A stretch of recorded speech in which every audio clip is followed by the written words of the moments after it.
फतेहपुर जिले के लोधीगंज स्थित मदारीपुर कला गांव में आज राष्ट्रीय पिछड़ा आयोग की अध्यक्ष व पूर्व संसद संदिग्ध निरंजन ज्योति ने 750 करोड़ की लागत से सीवरेज परियोजना का शुभारंभ किया, जहां इस मौके पर भाजपा जिला अध्यक्ष सहित तमाम लोग मौजूद रहे। वहीं साध्वी निरंजन ज्योति ने कहा कि जनपद में सीवरेज परियोजना के निर्माण को लेकर वह लगातार प्रयास में रही, जिसके लिए वह मुख्यमंत्री से मिलकर जनता से किए हुए वादों को पूरा किया। लोधीगंज के मदारीपुर कला में आज भूमि पूजन कर निर्माण की सहभागिता उनके द्वारा कर जनपद वासियों को बड़ी सौगात दी गई है। इस मौके पर तमाम भाजपा के लोग मौजूद रहे। राष्ट्रीय पिछड़ा आयोग की अध्यक्ष साध्वी निरंजन ज्योति पूर्व की प्रदेश सरकार पर आरोप लगाया कि अखिलेश यादव से जिले की सांसद रहते हुए 2 बार मिलकर सीवर लाइन के लिए मांग किया, लेकिन दोनों बार ठुकरा दिया। जबकि इस परियोजना का पूर्व पीएम बीपी सिंह ने शुभारंभ किया था, लेकिन सीवर लाइन नहीं बन पाए। इस बार वह मुख्यमंत्री से मिलकर जनपद वासियों से किए हुए वादों को पूरा किया। जिले में उन्होंने 5 बड़ी योजनाओं की सौगात दी। वहीं राज्य मंत्री कृष्णा पासवान ने कहा कि जनपद में डबल इंजन की सरकार के द्वारा किए जा रहे विकास कार्यों में साध्वी निरंजन ज्योति का बहुत बड़ा योगदान रहा है। उन्होंने जिस तरह से कई बड़ी बड़ी योजनाओं को लाकर जनपद में चौमुखी विकास कार्य केंद्रीय मंत्री रहते हुए करवाया है।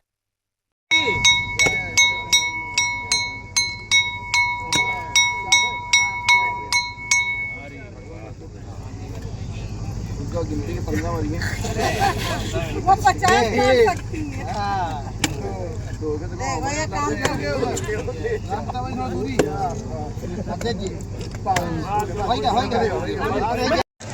क्या ऐसे आ गया, क्यों नहीं लगाया गया? क्यों नहीं सरकार इतनी देर पूजन हो रही थी, कितने लोग आए हैं, कैसी जानकारी? क्यों नहीं लगाया गया है? क्या कारण?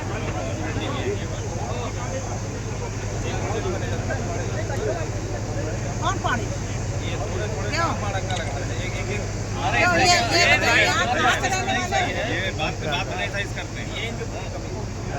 ये माइक क्यों नहीं लगाया गया? मैम आया कि माइक खराब हो गया, दोबारा नहीं लाया जा सकता? मैंने उसको बोला, मैम वो गया भी, एक लड़का भेजा भी है, लेकिन मैं उसको बोला भी उनके 10 से 15 के अंदर व्यवस्था हो जाए, जल्द से जल्द व्यवस्था। अरे बात मत करिए,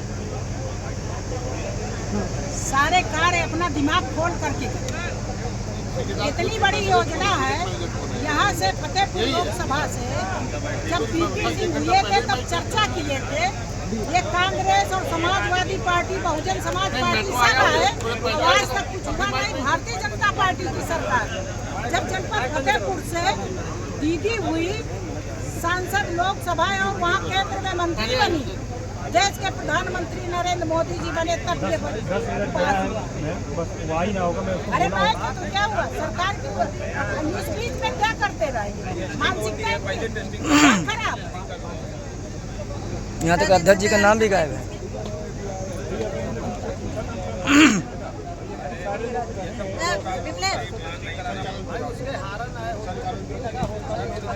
₹7.5 करोड़ की है, 750 करोड़ की, जिसमें अभी 14 वार्ड के लिए, क्योंकि कोई भी परियोजना होती है 50% पहले पैसा आता है। ये अभी 14 वार्डों में काम शुरू भी हो गया है और मुझे लग रहा है कि ये मेरे 2014 से लेकर के 23 तक इसमें मैंने लगातार परिश्रम किया और सरकार, दोनों सरकारें हुई, आज ये धरातल पर काम शुरू हो गया है। मुझे जानकारी जो मिली कि जब बीपी सिंह जी प्रधानमंत्री थे तब इसका शिलान्यास किया था। मैं नहीं जानती हूँ कि किस कारण से वो धरातल पर नहीं हो पाया था, लेकिन मैं आज फतेहपुर वासियों के लिए समर्पित कर रही हूँ, जिस योजना के तहत ये कार्यक्रम आयोजित किया गया है फतेहपुर के लिए। सबसे बड़ी समस्या थी बरसात में, यहाँ पानी भर जाता था, सीवर का पानी रोड में आ जाता था।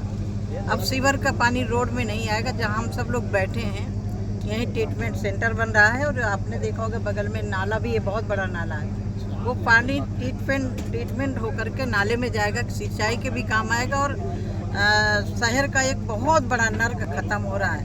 यदि मैं बताना चाहूँ तो मैंने पहले सत्र में 7 जुलाई 2014 में 377 के तहत लगाया था, उसके बाद 23 अगस्त को 377 के तहत लगाया, 16 सितंबर को माननीय शहरी विकास जब तत्कालीन हमारे वेंकैया नायडू जी थे, उसके बाद 11 जनवरी को माननीय मुख्यमंत्री तत्कालीन उत्तर प्रदेश अखिलेश यादव जी थे, लेकिन उन्होंने इसकी स्वीकृति नहीं दी। फिर मैंने 16 मार्च को अखिलेश यादव जी से मिलकर के उसकी बात रखी, फिर भी उन्होंने कोई आश्वासन नहीं दिया। फिर 18 दिसंबर पुनः तत्कालीन 2015 में अखिलेश यादव से मिली, तब भी उन्होंने स्वीकृति इसकी नहीं दी, क्योंकि भारत सरकार इसकी स्वीकृति दे चुकी थी। मेन था प्रदेश में सरकार होना, क्योंकि ज़मीन और जो भी व्यवस्थाएं होती हैं प्रदेश सरकार को लागू करना होता है। उसके बाद फिर मैंने वेंकैया नायडू जी को 27 जनवरी को दिया 2016 में। फिर मैंने वेंकैया नायडू जी को दिया 23 फरवरी को। फिर मैंने 2 मार्च माननीय शहरी विकास राज्य मंत्री जो हमारे बाबुल सुप्रियो थे उनको दिया, उनसे पहल की बैठक की। फिर उसके बाद सौभाग्य खुला इस फतेहपुर का, जब हमारे उत्तर प्रदेश में 2017 में माननीय मुख्यमंत्री योगी आदित्यनाथ जी बने, तब 23 मार्च को मैंने शायद 17 मार्च को शपथ हुई थी, उसके बाद 23 मार्च को मैं माननीय मुख्यमंत्री जी के पास बैठी, तत्काल मैंने उसके विषय पर बात की। फिर लगातार मैं ये बताना चाहती हूँ कि बहुत सारे लोग इसको कन्फ्यूजन कर रहे हैं। मैं इसलिए कहना चाहती हूँ कि किसी का काम किसी को श्रेय हमारी भारतीय जनता पार्टी को जाएगा, क्योंकि केंद्र में जब प्रदेश में सरकार बनी तभी ये काम स्वीकृत हुआ। मैं इतना कहना चाहती हूँ कि जो मैंने 5 वादे किए थे 2014 में आकर के, वो था केंद्रीय विद्यालय, मेडिकल कॉलेज, जो सदर का अस्पताल है उसमें मूलभूत सुविधाओं की व्यवस्था हो, जिसके सिविल एक्सरे मशीन की थी, सिटी स्कैन मशीन थी। उसके बाद मैंने वादा किया था चौथा था मेरा यहाँ ज़िले में, हमारे ज़िले में पाइपलाइन से गैस है, वो भी पूरा हुआ। ये 23 मैं पूरा आपको भिजवा दूंगी। 23 में आकर के इसका पूरा परियोजना का पैसा अनुमोदित हुआ उत्तर प्रदेश सरकार से, केंद्र से पहले हो चुका था। फिर ये आकर के 10 अक्टूबर 23 को इसकी बैठक होकर के प्रदेश सरकार में बजट में इसका पारित किया गया। ये मेरे 5 काम थे जिनको मैंने फतेहपुर में आकर के 2014 में मैंने वादा किए थे कि मैं काम करूँगी। रोड बनना एक अलग विषय है, रोड तो लगभग पूरे ज़िले के आप देख रहे होंगे सही होंगे। 2024 में मैं यहाँ से जनता ने मुझे कुछ मतों से पीछे कर दिया, वो काम नहीं हो पाया। लेकिन आज भी जो भी सड़कें प्रधानमंत्री सड़क योजना की बन रही हैं वो मेरे कार्यकाल की ही स्वीकृत सड़कें बन रही हैं, क्योंकि नई तकनीकी से बन रही हैं। मैं लगातार अभी आयोग की अध्यक्ष हूँ, अध्यक्ष के नाते भी मेरी प्राथमिकता जिले की है।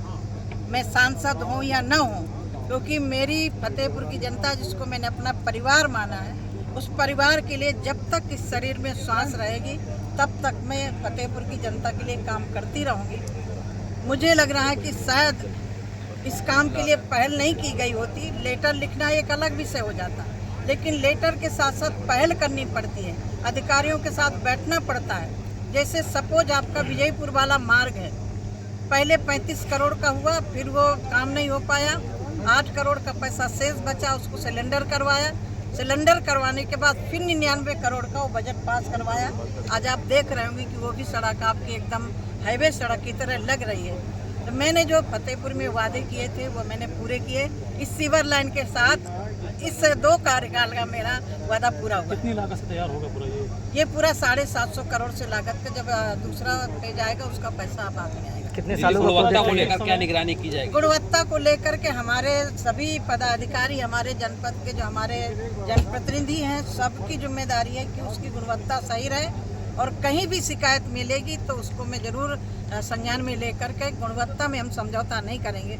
आपने देखा होगा कि मैंने किसी काम में, जिले में किसी काम में मैंने समझौता नहीं किया है। दिक्कत ये हो रही कि हम सब लोगों को आगे आकर के, इसमें देखो एक राजनीतिक होता है आरोप लगाना, एक सचमुच में किसी भी काम के लिए धरातल में उतारना। ये एक व्यक्ति के लिए काम नहीं हुआ है, पूरे शहर के लिए हुआ है, पूरे नगर के लिए हुआ है, और बाजार में बहुत सारे लोग आते हैं। मुझे याद है कि मैं 2009 में यहाँ आई थी, गाजीपुर में एक बैठक लेनी थी। उस समय बरसात का सीजन था, यही तामेश्वर मंदिर के पीछे छोटी नौका चल रही थी, वो भी दिन मुझे याद है। तब दोबारा वो हमारी आगे आने वाली पीढ़ी को न भुगतना पड़े, इसलिए हमने प्रयास किया है। और आज मैं बहुत दिन से इस कार्यक्रम के लिए लगी थी, इसका पूजन करते हैं, फिर ये काम करें। क्या था पूरा मामला? देखिए, जब जनपद फतेहपुर से सांसद हुए थे बीपी सिंह जी, तब चर्चा पर चर्चा किए होंगे। और ये सीवर लाइन के लिए जब से बीपी सिंह हुए थे बीच में एकदम ठप पड़ा रहा। केंद्र में सरकार कांग्रेस की रही, समाजवादी पार्टी का गठबंधन रहा, बहुजन समाज पार्टी का गठबंधन रहा। जब दीदी को 2014 में यहाँ से टिकट मिली, यहाँ से जिता करके भिजवाया गया, केंद्र में सरकार बनी, केंद्र के देश के यशस्वी प्रधानमंत्री माननीय नरेंद्र मोदी जी बने, दीदी क्वेश्चन भी की, अपनी चर्चा भी की, तब वहाँ से पास हो गया। पर 2012 से लेकर के और 17 तक समाजवादी पार्टी की सरकार रही उत्तर प्रदेश में। माननीय यहाँ के मुख्यमंत्री राष्ट्रीय अध्यक्ष समाजवादी पार्टी के थे, एक किनारे फाइल रख देते थे। और जब उत्तर प्रदेश में 17 में चुनाव हुआ, 17 के चुनाव में उत्तर प्रदेश के यशस्वी मुख्यमंत्री योगी आदित्यनाथ जी बने, तुरंत उस फाइल को बढ़ा करके मंगा करके और तुरंत पास कर दिए, क्योंकि केंद्र सरकार से पास हो गया था। केंद्रीय मंत्री द्वारा अथक प्रयास किए गए, उनके अथक प्रयास के माध्यम से ही यह योजना फतेहपुर तक आई। इस योजना में आपने फटकार लगाई, बहुत सारी कमियां आपको नजर आई, वो क्या है? जो फटकार लगाई, जो कमियां आई नज़र में, वो सब सही करेंगे। ये भारतीय जनता पार्टी की सरकार है और भारतीय जनता पार्टी की योजना है, नहीं जनपद फतेहपुर नगर पालिका है, महानगरों में अभी सीवर लाइन नहीं आया है। यहाँ पाइपलाइन आ गई, गैस पाइपलाइन आ गई, सीवर लाइन आ गया, केंद्रीय विद्यालय आ गया, मेडिकल कॉलेज।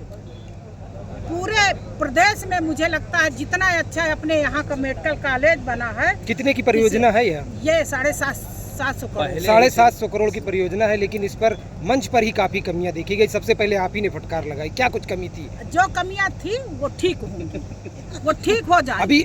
अभी देखा जाए तो इनके निर्माण कार्य में भी बहुत सारी खामियां हैं। जो पंप लगाए जा रहे हैं, जो पाइप लगाए जा रहे हैं, उनमें भी खामियां हैं। आप लोग यहीं के रहने वाले हो, जो कमी हो आपकी भी जिम्मेदारी बनती है, बिल्कुल बताइएगा। योजना तो जनप्रतिनिधि बहुत मेहनत से लाते हैं, लेकिन उन योजनाओं को लागू करने के बाद जो उनमें कमियां होती हैं, उनको किस तरीके निदान किया जाएगा? देश का चौथा स्तंभ माना गया, सबसे ज्यादा कमी आपको दिखाई देंगी। जनता के जनप्रतिनिधि याद है, जनता आपको देख रही है, जनता आपको देख रही है। बताएंगे बिल्कुल कमियां दूर। आप राज्य मंत्री बनी हैं, आपके क्षेत्र में वो जो पुल बना है, जो 12 जनपद वाला, लगातार जो गुणवत्ता से नहीं बन रहा है, लगातार जो है गिर जा रहा है, उसको लेकर 12 जनपद जो किशनपुर बांदा वाला, उसको लेकर कहीं ना कहीं आपको क्या कदम उठाएंगे? किशनपुर दांदो पुल जी, वो नकली नाला है, नकली नाला उसको बोलते हैं। उसमें उतनी समय PWD का जो भी जेई गया होगा, एस्टीमेट बनाया, तो उसमें पिलर गला करके बनाना चाहिए था। उसको ऐसे बना दिया कि दोनों तरफ दीवार खड़ी करके और स्लैब डाल दिया, तो वो नीचे की स्लैब नीचे रह गई है, ऊपर की स्लैब ऊपर है। उसके लिए मैं लगी हूँ कि बहुत जल्दी वो पुल बने। उसमें कोठी गलाई गई होती तो ये स्थिति नहीं होती।